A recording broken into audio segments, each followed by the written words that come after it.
Untuk Acer tipe ini, RAM-nya tidak bisa di-upgrade karena kan slot yang dimiliki tidak memiliki lebih, alias cuma untuk satu saja, cukup 2 GB.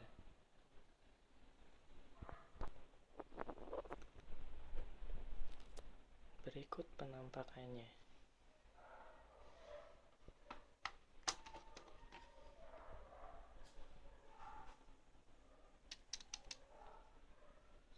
RAM hanya dimiliki satu slot saja.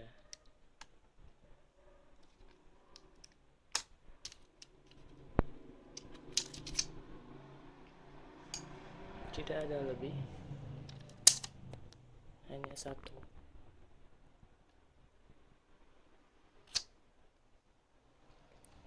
Kalau dua, seperti ini.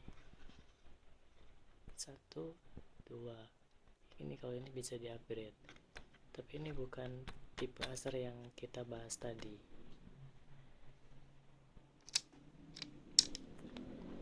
Begitulah.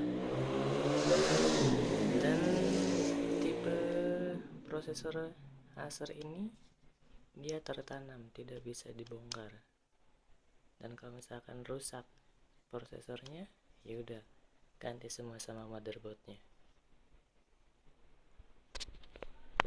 Terima kasih.